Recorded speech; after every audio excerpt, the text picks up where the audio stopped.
Conesti, how are ye? My name is Serica. I'm here with my brother Aaron, and we are sitting down to have a chat. This is the Candlelittales podcast. I should have said that first. Um, How do you not know our introduction to the podcast at this stage, Soraka? For I God's don't know. sake. It's the answer to that question, Aaron, and the answer to that question is because I avoid repetitive tasks like they are made of acid and will burn me. You And do. recording an intro over and over again is a repetitive task. So usually I make you do those. Or I Anyway. get you to record one and reuse it. Yeah.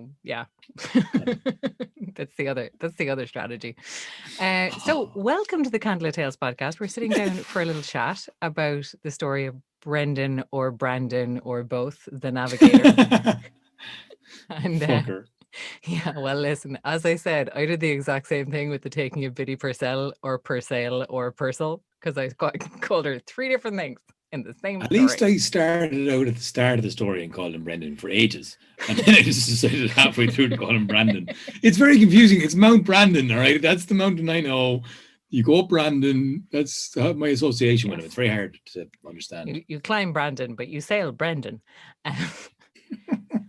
Anyway, I wanted to say we're moving on to kind of a new series of stories. We're kind of trying to do series these days a little bit loosely. So we did goddesses for February because it was Bridget's month. And then it seemed pretty natural that March is the month where this little tiny Irish national holiday happens. I don't know if anybody outside of Ireland's heard of it. It's pretty Very small and parochial. Yeah, no one really knows about it. Nah, nobody lights anything up green or dyes rivers or drinks Couldn't we do that? green beer. I've never really understood that. None of that stuff happens here, by the way. Everyone else goes bonkers. We're like, huh? We just go for a walk. We climb a mountain maybe and get together, go for a swim. There's a parade and people take the excuse to get really, really, really drunk in the middle of Lent, which I think is what it's for.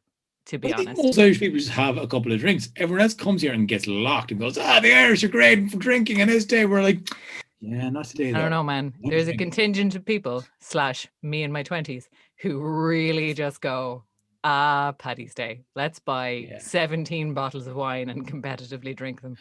You know what it is? It's actually all Irish people in their 20s and then the rest of the world. Yeah. Everyone else kind of grows out of it. And I think the children, because like there is a parade in town, so like kids like the parade. So you get the parents with the kids, you get the locked young people, and then you get a lot of tourists who are like, I've always dreamed of coming to Ireland on Paddy. Oh, that's vomit. I'm stepping in vomit. And we all kind of go, yeah, sorry, we weren't going to go. We stayed home. But anyway, we're selling this festival. We're Falls Ireland to be knocking on the door now. Will you please sell St. Patrick across the globe and make everybody buy our shit merchandise? Yeah, no problem there, lads. We'll sort it out. No worries. The festival was great last year. We were in the festival last year until it was cancelled. We were. And we were looking at the second year of Paddy's Day being cancelled, which was the first moment where I was like, oh, we need to take this little flu thing seriously. Because if they're cancelling Paddy's Day in Ireland, something's going on. They don't do that lightly. That's a big moneymaker and a big festival. So, yeah, no, it's coming up in March. And we kind of decided to take that as a jumping off point, and we thought about other stories that kind of connect thematically to the Paddy's Day story, which we are going to be telling, by the way, in a little bit of a two-in-one-parter. 2-in-1-parter. It's a surprise. Don't worry, we won't get too into it. It's just a big, massive thing. It's happening Paddy's weekend. It's going to be amazing. Yeah, I won't spoil it because I'm too confused. 2-parter, single-parter, 1-parter, both parters. It's going to be a thing, and it's going to be basically great. An amazing episode that we're coming to you. This is what happens when you do the introduction. You put 5 minutes in, we haven't started yet. Are you timing me? No. Rude. Yeah, I get the same signal from Aaron when I do the intros to our live shows. Aaron's like, this is turning into Circus stand-up hour and you need to wrap it the fuck up because we have a job to do here. And I'm like, nah, I'm having fun. People are laughing. Shut up. Yeah, and I'm just dying inside. Just go, please make it stop. Please make it stop. I've heard all these jokes. Not that fuck, God. I'm so embarrassed. They are that funny. They are so that funny. I'm hilarious and I'm a delight, and you know it. Anyway. I hope my audio sounds okay, because I've left my mic over in the studio of Oisin, because we were rehearsing earlier for this Big Paddy's Day show thing that we're doing, Yes, which is going to be will be awesome. soon. And therefore we decided to kind of link this month with voyages, because, well, there's a lot of voyages in Irish mythology, and a great figure known as Patrick had a great discussion with another figure of Irish mythology known as Oisin. And Oisin is one of the, Oisin Tirnog, I should say, is one of the many, not many, few, there's a few of them, voyage stories. There's a contingent of voyage stories. There's some great ones, and Oisin's story is one of them. So we took the Oisin story, and then we started looking at other voyage stories. And another thing that a lot of the voyage stories have in common is that they are Christian era. These are stories of, not all of them, but many of them. You have a kind of an interesting little moment in this mythology where you have the new religion coming in, and it's at an interesting point. So that's going to be March, and it has already started, because you've already heard the Voyage of Brendan, and if you haven't, you should go back and listen to it, or else the rest of this won't make a lick of sense. Unlike up to now, which I think has been, frankly, amazingly cogent. Sure, I love the word cogent. Yeah, love it. It sounds like Aaron. a warm, wet jacket.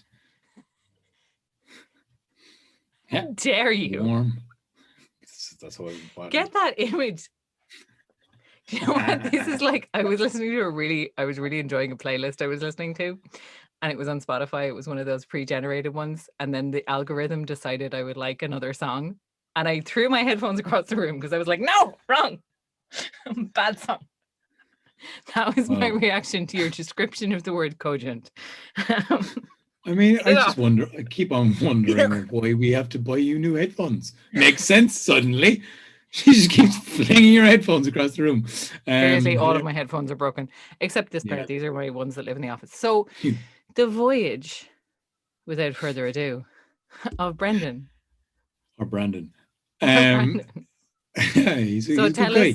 Tell us a little bit, Aaron, about Brendan, because this was kind of your research project and your story, and also a nice little connection that you have with that part of the world. Yeah, so I guess I love going to the Dingle. It's one of my favourite places to go. We were going to be playing in Féinley Bealtaine down in Dingle, calling in the summer months for Bealtaine on that festival last year, and then everything got cancelled. But, you know, that happens. And I mean, I've always loved going out to Dingle since our mum brought us down there, going to see the Blaskets and climbing Brandon. One of my friends from school had a house down there. And yeah, we just used to go down there as our kind of retreat away from modernity and life and living.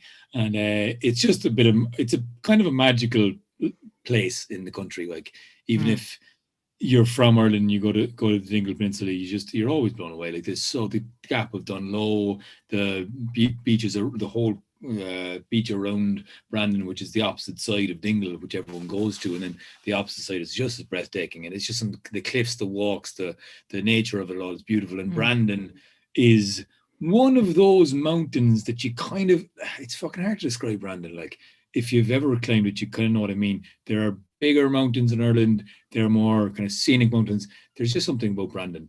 First of all, if you get on a clear day, it's a fucking miracle, because clouds come off the coast and stay on it, and you kind of can't get it in a clear day. Very rarely. Like, the rest of it could be scorching all summer long, and there'll be a fucking cloud sitting above Brandon. And if you're ever lucky enough to get it on a clear day, you'll just know what I mean. The view to the Blaskets all the way down into the other peninsulas sticking out. It looks mesmerizing. And then just the cliffs, it feels like you're on the edge of the world, and you're really like looking at magical, mystical islands out in front of you. And it's a place where I can imagine a dude would have sat and gladly meditated and tranced out for a few days. And then the whole association to Brendan, or St. Brandon, who came from Kerry and the surrounding area, and was a saint in 488 or something. Nice use of dickety. Right? It's Gotta get it in there. I like how you're getting in like minor slang. Yeah. I've been Keep it here small. since 8:58. Yeah, that's how old he was. 400 and... No, I wasn't. 450. Okay, we've lost her. Okay. Oh no. So, also, you know what? There's also a funny association to this story because I remember listening to a Blind Boy podcast where someone, it was like his fourth ever episode before he like became mega super amazingly popular. By the way, if anyone knows him and you tell him this episode tells one of his favorite stories, because it was on his fourth episode, someone asked him, or something like that, someone asked him what's his favorite Irish myth, and he said the king with donkey's ears, Lair Lingshuk, and Brendan the Navigator. And hilariously, you just turned around with, that's a fucking French story, and that's another kind of like amalgamation of another myth. Anyway, It's not French, a it's Greek Greek. story. It's Greek. I was thinking of the swan. Anyway, you were like, that's not even an Irish story, and I just thought that was kind of funny. I'm not judging anybody's taste in stories. You are allowed to have your favorite story, and it can be The Children of Lear, which is totally French and totally fine. Or it can be The King with the Donkey's Ears, which is absolutely a Greek story, but it's also totally fine because stories travel, and it was also an Irish story, and both of them became Irish stories. I'm not attacking anybody's taste here. You're making it sound like I was like, ugh, how dare you like that person I've never met. But no, that's not what it was. I was just like, huh, well, yeah. Yeah. It's a little bit I feel like for me it's a little bit more like, you know when you're really into a band and you're like, there's this one track off the B-side of this single that nobody's listened to that's like amazing. What's your favorite one? And somebody's like, oh, I really love this cover they did. And you're like, yeah, it's cool that you also like that band, but no, it's so much better. Which is bullshit because taste is subjective, which is the thing that I continually have to tell myself to remind myself that taste is subjective, Sarika. You're not right. So Sure. Brendan. Anyway, the subjectivity of taste is true, and I love that story because I found it mental, and I went and looked at it.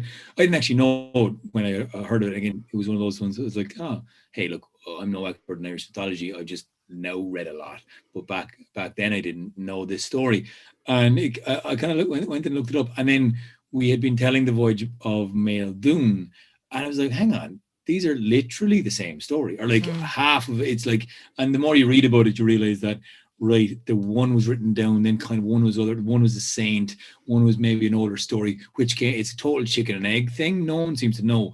And there's various versions of this story, and it crops up all over Europe, weirdly enough. And so he kind of became this famous character. And he went out and, like, I love the fact that he had a Brigine order in Kerry before he died, and then he also set up monasteries in Wales and Scotland, and he got about the place, whatever the fuck he was doing, he got about the place. And however, big the thing of island of saints and scholars energy from this guy. Which is interesting because I want to talk about that a little bit because I think the kind of Christianity that we're talking about, I thought it was really interesting actually in the story. I was listening to it and I was like, I don't think you said God or Jesus or Christ in the entire thing, which was really, I was kind of like, was that on purpose, or were you just being a little bit like coy, or like what was that?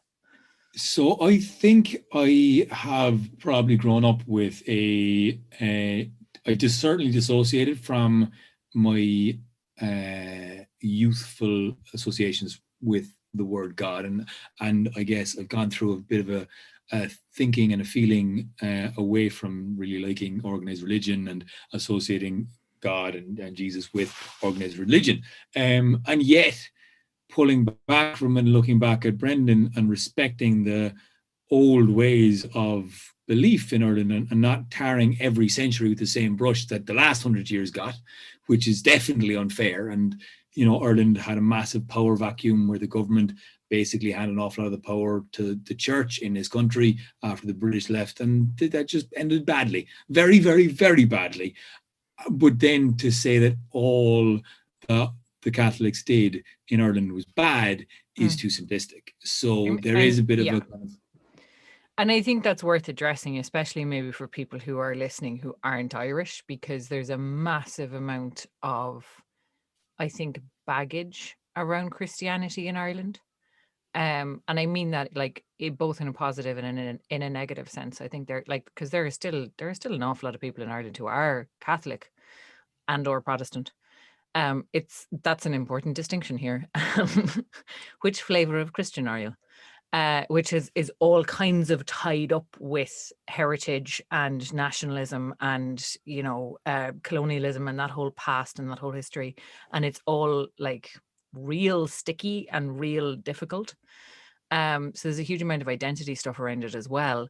But also there's a huge amount of trauma around it and around the Catholic Church and, like, you know, the recent stuff that's been going on in the news about the mother and baby homes and the amazing brutality of the collusion between church and state that went on there to, you know, produce horrific results, which we're not going to get into. But if you're not from Ireland, you haven't seen that in the news, maybe look it up. or listen to our last chat that we just had with Melanie Lynch about her story Totally. and everything that's going on with that. Yeah. Because that also feeds into it. Absolutely. Like, let's not repeat ourselves. We're not going to repeat ourselves. Yeah, no, we did touch on that last week. You're right. But yeah, no, I mean, there's, I think there's a lot of trauma around it, and like, it was interesting to me because, and it's interesting to me to think about this both imaginatively and kind of just in terms of like where I'm sitting with it now, because when I'm thinking about the early Christians in Ireland, I am not thinking about Catholic or Protestant, because this predates that schism, first of all. This is not Roman Catholic, this is not Protestant, this is not Episcopalian, this is not any of the things, any of the different groups, or Presbyterian, or any of the other orthodoxies that have since grown up or sprung out from this. Yeah. What actually happened for a while in Ireland and in Europe was that Christianity was a mystical tradition. There was a tradition in Ireland of Celtic Christian mystics.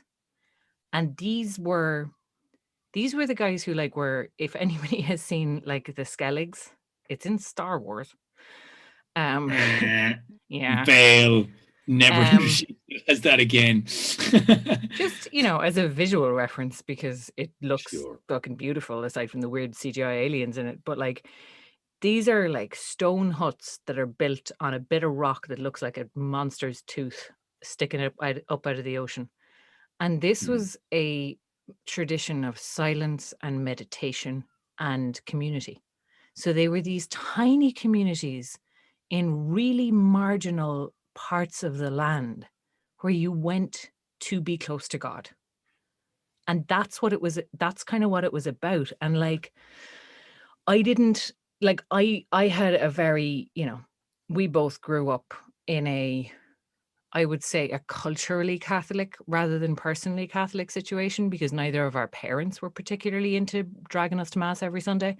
Like, we used to go on the holidays, and we used to go on like when our grandparents were around, up until I got all teenage and told them I was an atheist to their faces, and we had a big fight on Christmas Day. Yay me. Yeah, that was a fun day. So, but like, we were more kind of, I think, culturally Catholic than, you know, our family being particularly strong in a faith tradition, or us growing up in a particularly strong faith.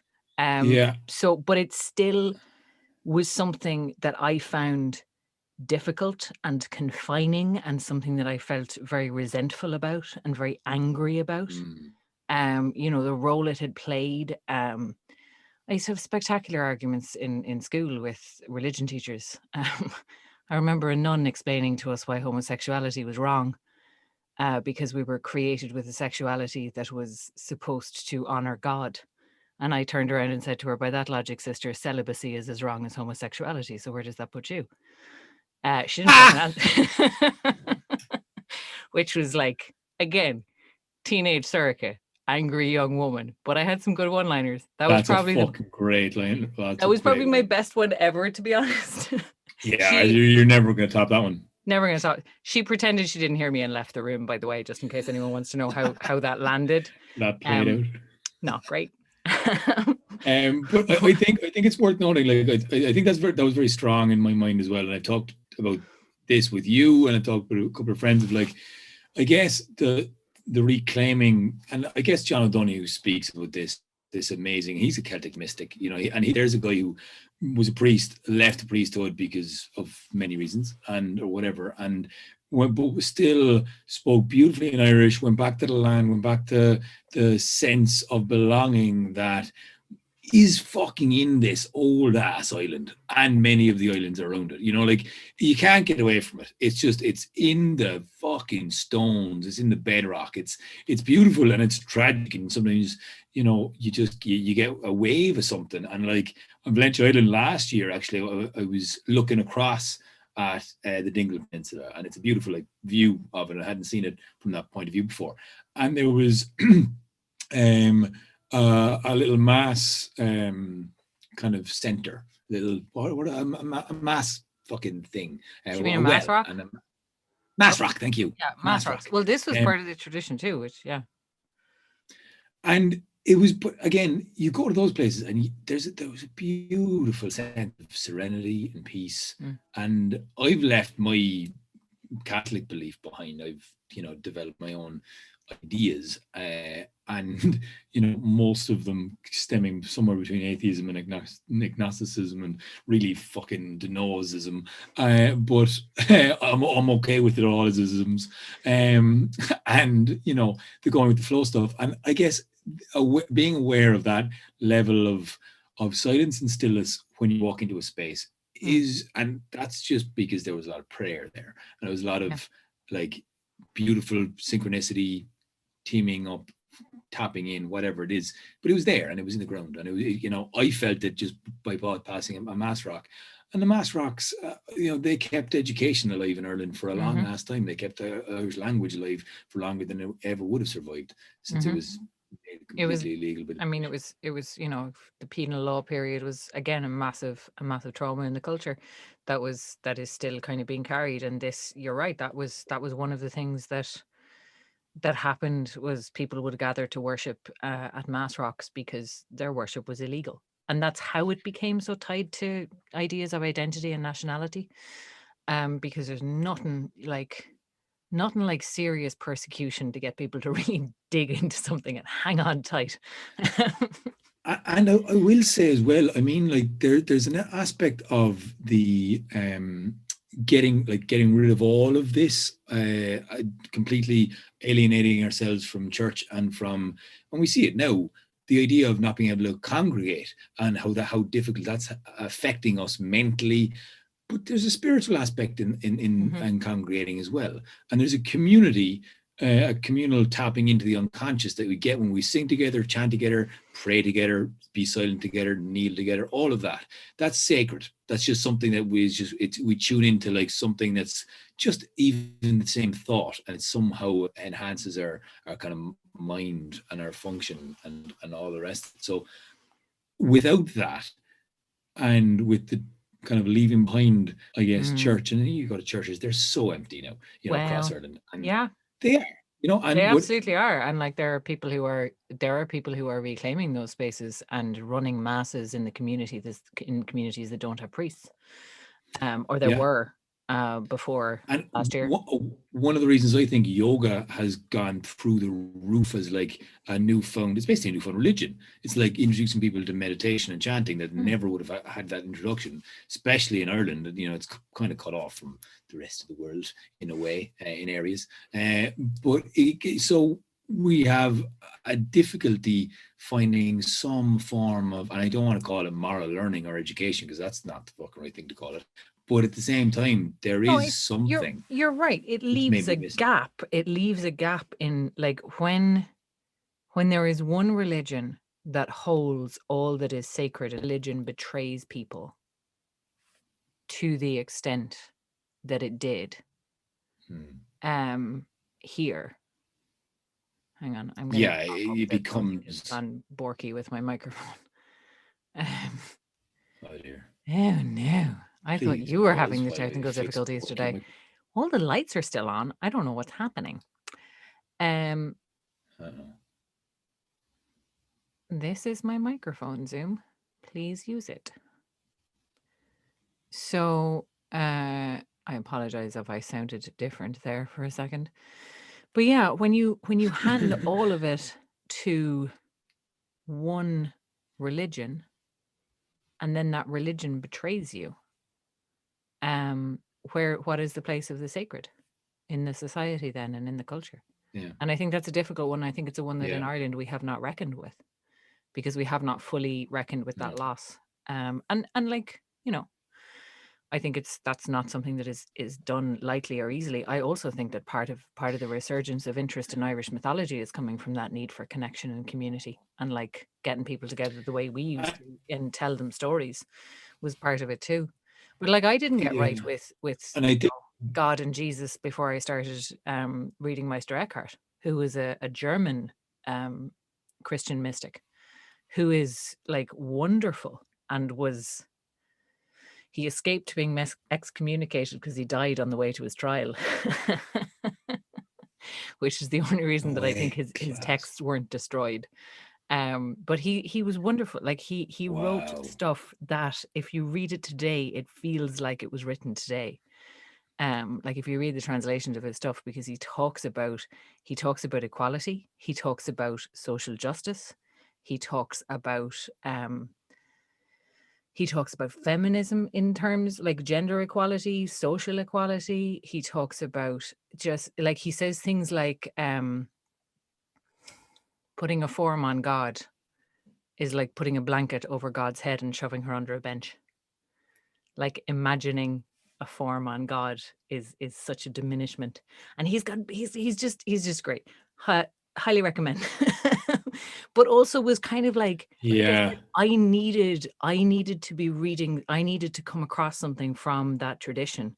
And I did it through the meditation group that I go to and still go to over Zoom these days, when we can't meet in person. I needed somebody from that tradition to speak to me in order to work through my lingering issues with Christianity, because they lingered for a long time.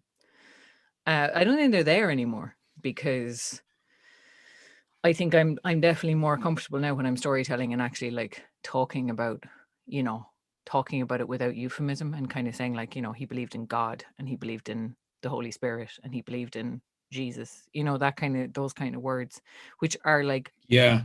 weirdly loaded for us as Irish people. And I do think like it's interesting you started off this by asking me about it. Like I think I was avoiding it, like kind of consciously, without fully consciously understanding the reason behind it. And I think it is that association to a power that is very man-made. And so I kept on referring it to not the organized religion thing that it brings up, but actually, a different association, which is just a higher power calling on something bigger than him in whatever way he was doing it, and like I have no idea. And there's loads of stuff done about the voyage of Brendan and Brendan the Navigator, and like I'll put this link into the like fantastic radio thing by RTE documentary, The Promised Land of the Saints, I think it's called. But there was a whole documentary done on his voyage and whether or not it could even be possible that Brendan the Navigator went across from Ireland in the west coast and actually sailed all the way to the Americas.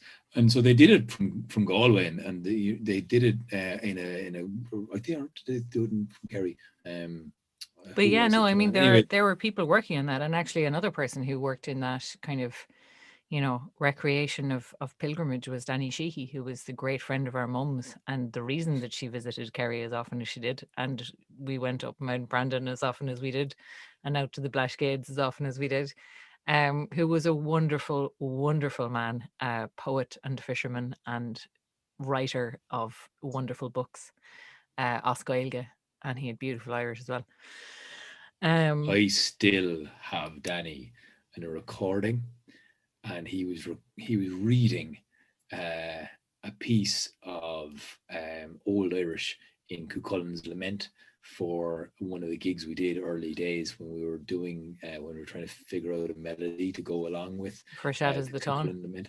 Yeah, for that big show. And he recorded it just like he went in there, and he starts off with him just going, "Oh, George, I don't know, like, sure, I'm pissing against the wind here, no, trying to do this, sure, like this could be anyway, no, like, you know," and like he had a beautiful English accent. And then as soon as he started speaking Irish, it was just like, oh, for God's sake, you know, like just such a beautiful way of speaking, and Yeah. a pure another gent. And actually, we must find a link in the show notes, because wasn't there a TV program that Danny was involved in as well? It was the TG Car.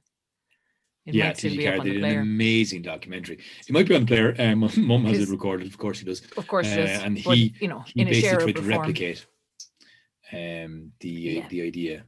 He replicated a number of different sea pilgrimages, but also one of the things that he was into doing was building the navogues from traditional materials.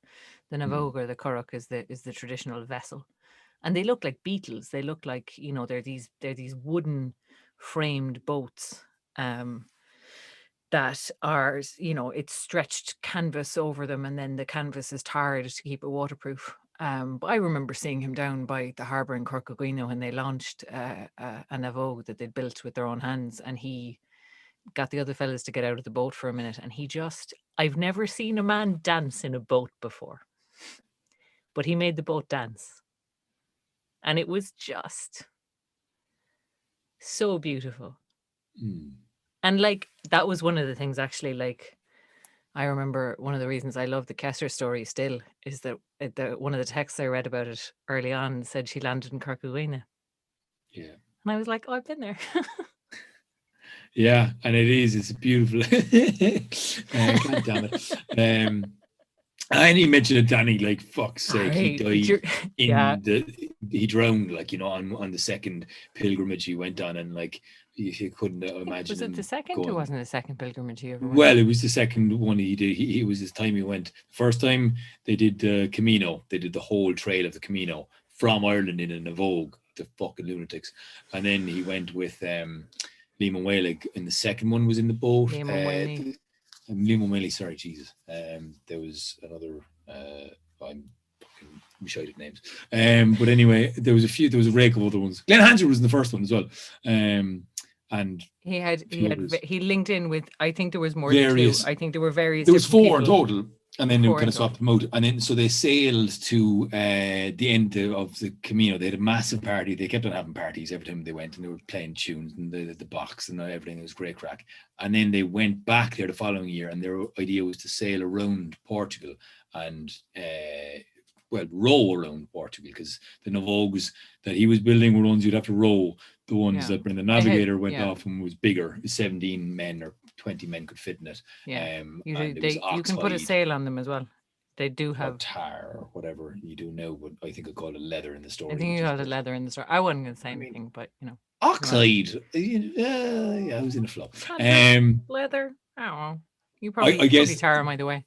The other thing to mention, in terms of, and we will link Danny's voyage if we can find it down below. And the other thing to mention about this whole mental story, and like, some of the stories just have him finding a whale, some of the stories have all the islands, and there's various different sources you can find.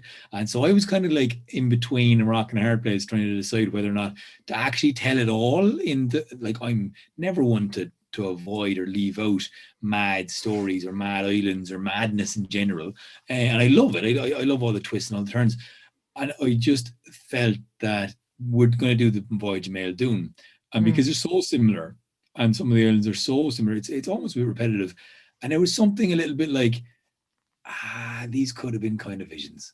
And there was something a little bit more ethereal. There was something a bit more, I kind of like believing that he definitely found the whale. That's definitely true. That's the concrete bit. That's the concrete bit, you know. There was a whole other bit where, like, another giant monster came up and ate that monster because, you know, the higher power sent Why not? But there's loads. Again, it's one of those stories that you could find a gajillion versions of and never find the absolute definitive one. So it's kind of nice to be able to take a story like that and take a new direction and go, well, yeah, I don't know. But it felt like a promising time to tell a hopeful story. It felt like, actually, you know, for all of the people that, you know, we're on Zoom with, we're on phone calls with, we're on, you know, buddy pals, keeping the head together phone calls, the emergency phone calls, if the friends are going, like the clappers, I don't know how they're doing it in the actual mental health services. I think it's mental. And, like clearly society at the moment is suffering and hurting and not healing. So it was kind of nice to reflect upon a time where there was probably an awful lot more hurting and difficulty in life in general, and how people cope with that in finding some form of higher power, and, absolutely. And you don't have to call it God if you don't want to. I remember somebody saying that to Tony, and he brought the quote home to us. This is their dad, Tony, that the word for God is the word for silence in a lot of languages, and he really liked that, and I really like that too, because it removes it in the way that you did in the story. It kind of removes it from any particular faith tradition. Yeah. Right. So shall we leave it On there? that uplifting note, Yeah. I'm not sure. God, something. silence, etc. It felt very silent there. It felt like a good time to maybe shut up for the evening. Yeah, and go on about our days and leave people off. So come back to us again, folks. We will be doing more of these. We will link some stuff below for you to pursue and peruse at your leisure. And Aaron has a thing to say. Great. Thanks very much for the people who are reaching out to us. We are, in fact, doing another storytelling course because people are asking us to do more. We're going to start an open mic thing as well online. I don't know how that's going to go. It'll be great crack. We're going to try and figure it out as we go. We're doing a few things. We're really enjoying doing the podcast. We fuck all else to do. Circus is in an office job, and fortunately pulled back to some form of, you can help me out with all the admin for Candlelittales hours, because that was getting a bit intense. Free time next week. I haven't had any of that for 2 months. Yeah, part-time hours is going to suit you. So look, Patreon support makes a massive help. Makes a difference to us. We're able to invest in equipment. We're going to keep on pumping out the stuff that we do and keep on getting better at it, as we hopefully will one day get paid to do that. Right now, it's great. We get to buy a computer. So we're going to do that with your help. And thank you, Patreon people. And we bought some cool cameras. So we'll be able to look pretty for you guys real soon. Not like today, but not like today, soon. Because my camera, in fact, this is a really bad time to start thanking them for all the tech that they bought us, because yours is working. Well, listen to how nice I sound and how horrible Aaron sounds. I'm kidding. All right. Okay. That's harsh. That was a joke. I didn't mean it. Should I talk? Oh, also, on this month, we're going to be linking up with another podcast group, Fireside Bard. Boom. He's going to be giving us the Voyage of Bran. Looking forward to hearing that by Kevin, who's a bit of a legend in Wicklow. So we'll be linking in with him and giving him a shout out, and hopefully chatting him in a real life studio. Ooh, exciting.